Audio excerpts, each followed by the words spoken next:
Hello students. In this video we're going to go over some examples from chapter 9 on parenteral medications. So before we go through the examples, I want to encourage you to consider doing the practice problems at the end of the chapter, starting on page 262, before beginning the homework. Okay, so these are the practice problems, and they're much like the problems you're going to do in the homework. And you can find the answers to the practice problems at the end of the book in Appendix A. Okay, so before we start the examples, let me mention one more thing. Okay, and that is, right, how you are supposed to round your answers to the problems in this chapter. Okay, so this is what I found by checking the answers in the back of the book. So if the amount of medication you give to the patient is less than 1 milliliter, okay, then you want to round your answer to the nearest hundredth, right? So to 2 decimal places. Now, if the amount of medication you give to the patient ends up being greater than 1 milliliter, round your answer to the nearest tenth, which is 1 decimal place. So this is just a general rule of thumb and is not a hard and fast rule, but this is what the book appears to do for the answers in this chapter. Keep in mind that when you do this in practice, when you do these sorts of things in practice, right, how you round the amount, right, is going to depend on the device you use to administer the medication, and also the policies and procedures of the place that you work at. Okay, so we're going to go over some examples that are much like the problems you're going to see in the homework in chapter 9. Okay, so what I did was I copied the problems I like to go over, like for example 2 and 4, but I changed some of the numbers. Okay, so that I don't unintentionally give you the answer to these problems. Okay, so the first example we're going to do is much like example 2, or exercise 2 in the book here. Okay, and the numbers in bold here are the ones that I've changed. Okay, so the numbers you see here, right, will not be exactly like the ones you'll see in exercise number 2, but in any case, the problem says the drug order is as follows, right? So this is the name of the drug, and the amount is 6 micrograms per kilogram intramuscularly. Okay, IM stands for intramuscularly, every 3 hours. Okay, and then furthermore, it says that the strength in the vial is 0.4 milligrams per milliliter, and the patient weighs 50 kilograms. And the question is, how many milliliters of this drug will you administer? So you may remember from chapter 6 that when the amount of the drug or the amount of the dose given in the order, right, is given as micrograms per kilogram or perhaps milligrams per kilogram, right, that's a dosage that's based on the patient's size. So going back to chapter 6, right, we know the basic formula for calculating dosages based on a patient's size is you take the size of the patient and multiply by the amount given in the order, and then you get the dose. Okay, that's how we're going to start the problem, right? We're going to take the size of the patient, in this case the patient's weight, multiply by the amount given in the order, and then get the dose.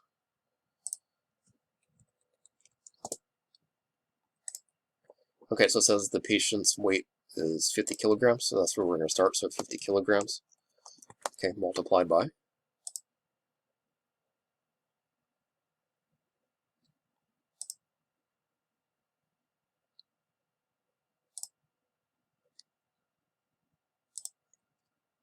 6 micrograms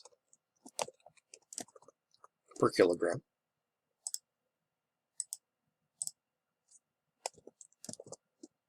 Okay, we can clearly see that the units of kilograms are canceled. Okay, and we're given the amount of the dose in micrograms, so 50 times 6 is 300, so that's 300 micrograms. Okay, but we want to know how many milliliters of this pre-anesthetic to give. Okay, so we got to convert 300 micrograms into milliliters. All right, and that's where we're going to use the strength of the drug according to the vial. Okay, so according to the label on the vial, right, the strength is 0.4 milligrams in 1 milliliter. Okay, so again, the units here are incompatible, right? So the dose, okay, the amount of the dose is in micrograms.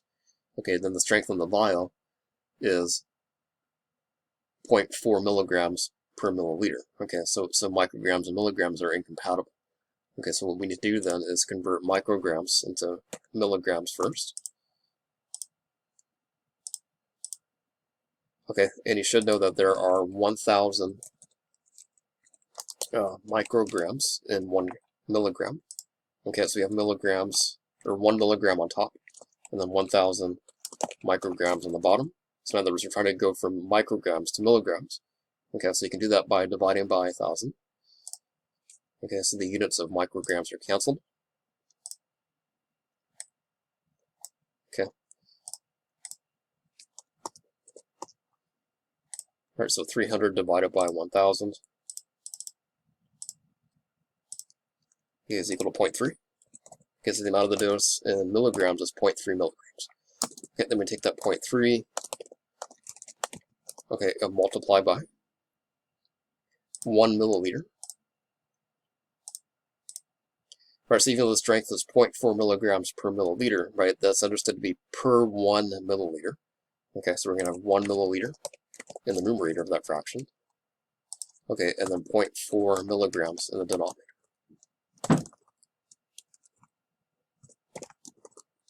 Okay, so the units of milligrams are canceled in the process.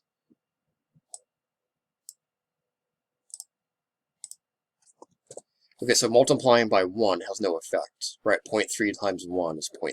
So what we're doing is we're dividing by 0.4. So 0.3 divided by 0.4. Okay, will give us the number of milliliters. Okay, so since this is less than 1 milliliter, okay, this is less than 1 milliliter, all right, we're going to round our answer to the nearest hundredth. Okay, in fact, the exact answer is 0.75, so we don't have to round this at all, right? So the exact answer is 0.75 milliliters.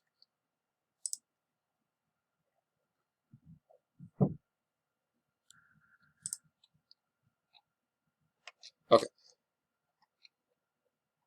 So I'm not going to do an example like problem 3 in the homework because I think this is pretty straightforward. Okay, so you can do this one on your own.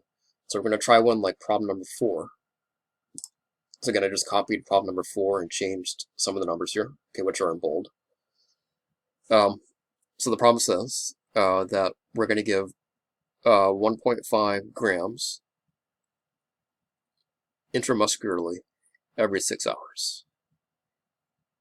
Okay, then it says that the reconstitution directions on the 3-gram vial state add 7 milliliters of sterile water for injection to the vial, yielding a concentration of 450 milligrams per milliliter.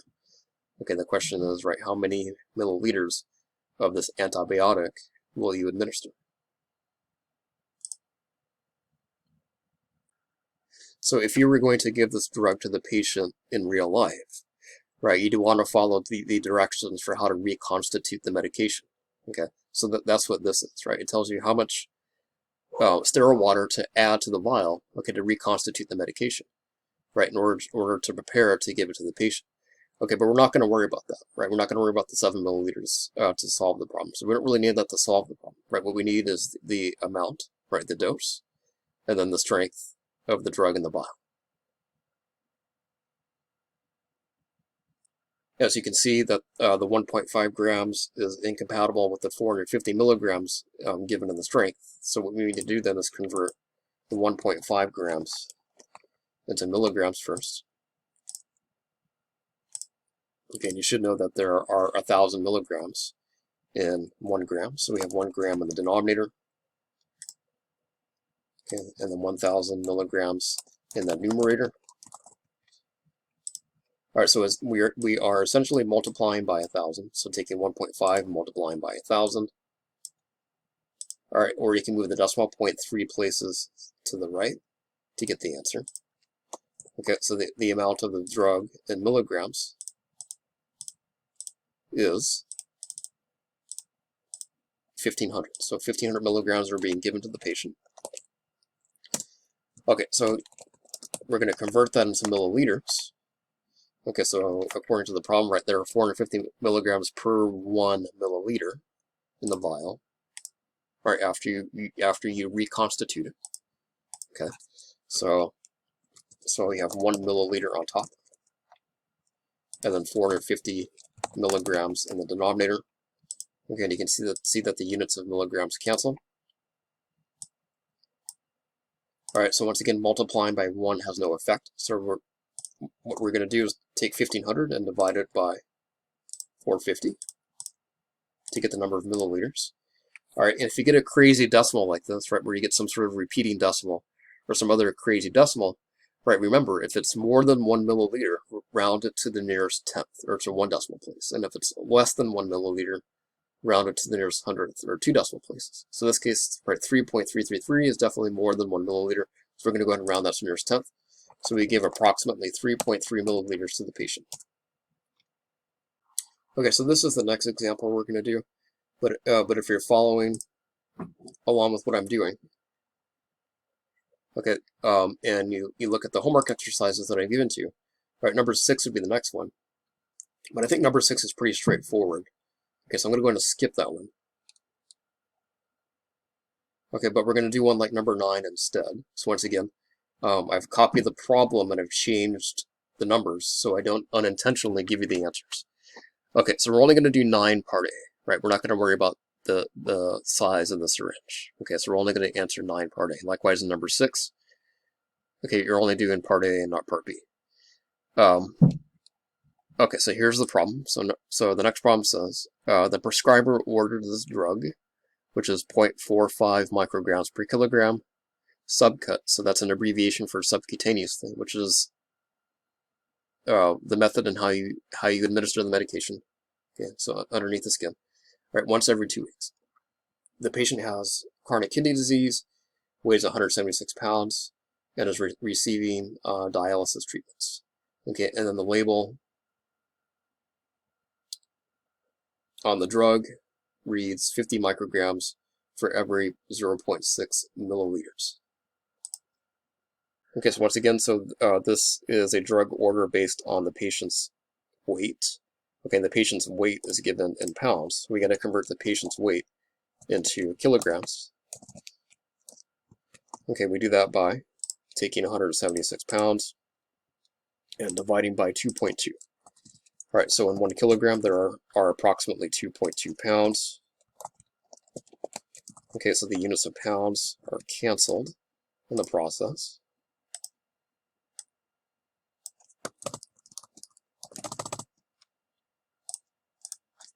Okay, so this is approximately, so we do this in the calculator, so 176 divided by 2.2.